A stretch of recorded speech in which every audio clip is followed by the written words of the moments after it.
सनातन धर्म पर जहाँ जहाँ अच्छी बातें होती हैं वहाँ वहाँ लोगों की छवि खराब करने के लिए समाज में कुछ लोग तैयार रहते हैं। आज सवेरे ही हमारी पूज्य बागेश्वर धाम सरकार जी से मेरी बात हुई आज सवेरे। उन्होंने बताया कि आज के युग में अग्नि परीक्षा बहुत देनी पड़ती है। एक बात बताऊं मेरी माँ, हमारे ऋषि मुनियों के आशीर्वाद से हमारे सनातन धर्म में आज भी विशेष प्रकार की शक्तियां आज भी मौजूद हैं। कोई बिलीव करे ना करे, परंतु आज भी शक्तियां हैं और इन शक्तियों को आप केवल भगवान की कृपा मानकर स्वीकार कीजिए। पूज्य बागेश्वर वाले महाराज जी से बात हुई। उन्होंने कहा कि आज के इस युग में, इस स्वतंत्र भारत में लोग बहुत पीछे पड़ जाते हैं बदनाम करने के, छवि खराब करने के, लेकिन जिसको बचाने वाले भगवान हो उसका बाल भी बांका कोई नहीं कर सकता। पूज्य महाराज श्री ने कहा कि जब वो वृंदावन आएंगे तो गौरी गोपाल आश्रम जरूर आएंगे। उन्होंने कहा कि आप भी आइए। तो कहने का तात्पर्य यह है कि उन्होंने सच्ची निष्ठा से, सच्चे प्रेम से, सच्चे भाव से, बिना स्वार्थ के केवल सनातन की सेवा की है। और सनातन की सेवा यही तो है। आप लोगों को कथा सुनाकर देखो, हनुमान जी के पास कितनी सिद्धियां थी, कितनी सिद्धियां थी।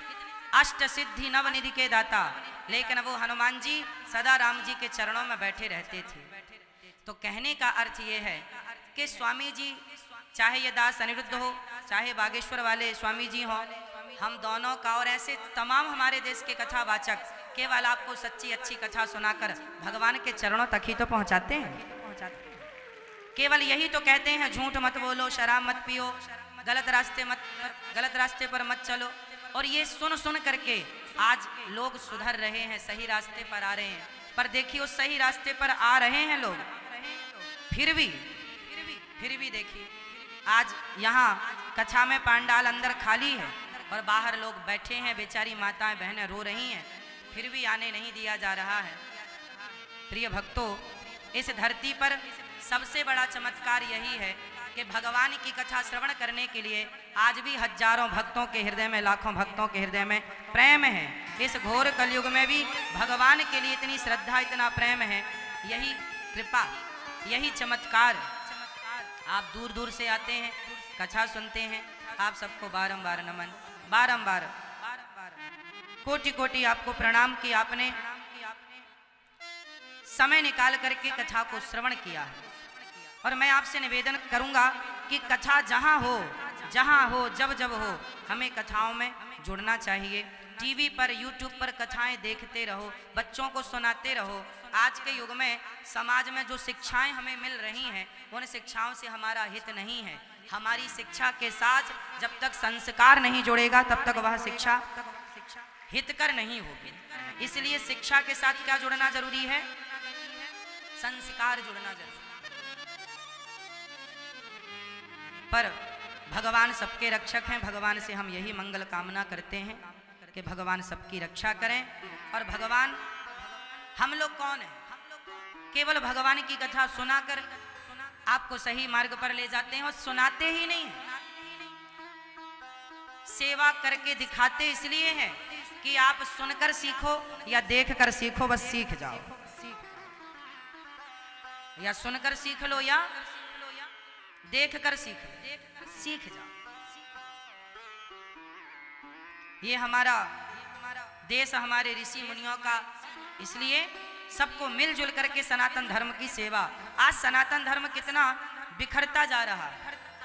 देखो, हमारे देश के कितने राज्य ऐसे हैं जहां हिंदुओं का धर्म परिवर्तन कराया जाता है, हिंदुओं को क्रिश्चियन बना दिया जाता है। अब हम लोग कथा से कहते हैं कि आप लोग देश की ये सेवा करो, धर्म की ये सेवा करो कि जहां भी सनातन धर्म के हिंदुओं को कोई जबरदस्ती लालच इत्यादि देकर यदि धर्म परिवर्तन कराया या करा रहा है, उसे रोक कर और अपने भाइयों को फिर से वापस सनातन धर्म में लाओ और कहो कि भाई ये अपराध मत करो, अपना धर्म श्रेष्ठ है। स्वधर्मे निधनम श्रेयः पर धर्मो भयावह। खुद के धर्म में जीना मरना ठीक है, अपने धर्म को छोड़कर दूसरे धर्म में जाना ठीक नहीं है। आज हमारे देश में सनातन धर्म, अरे हमारे देश में जब हमारा सम्मान है, हमारे संतों से हमारा देश पहचाना जाता है। आज बताओ हमारे देश में जितने भी तीर्थ हैं और जितने भी कुंभ लगते हैं, उन कुंभों को किससे पहचान मिलती है? यदि संत ना हो कुंभों में, चाहे हरिद्वार का कुंभ, प्रयागराज का कुंभ इत्यादि, यदि संत हटा दिए जाए कुंभों से, तो कुंभ में फिर रहेगा क्या? जिस देश को साधु संतों के नाम से, विवेकानंद जी के नाम से जाना गया, जिस देश में वशिष्ठ जैसे, जिस देश में महापुरुष कमी ना एक से बढ़कर एक, सनातन धर्म, इस धर्म के लोग ना सरल हैं, सहज हैं, सीधे हैं। कोई भी गाली देकर निकल जाए, कुछ नहीं बोला जाता उसको।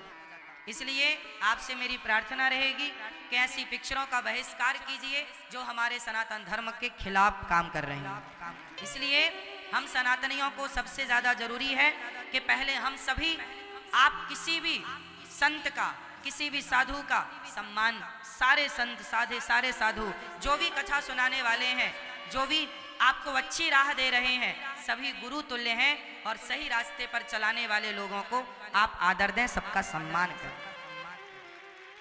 संगठित भारत अलग होगा और बिखरा भारत अलग होगा। यदि हम बिखर जाएंगे तो जब जब बटे तब तब घटे।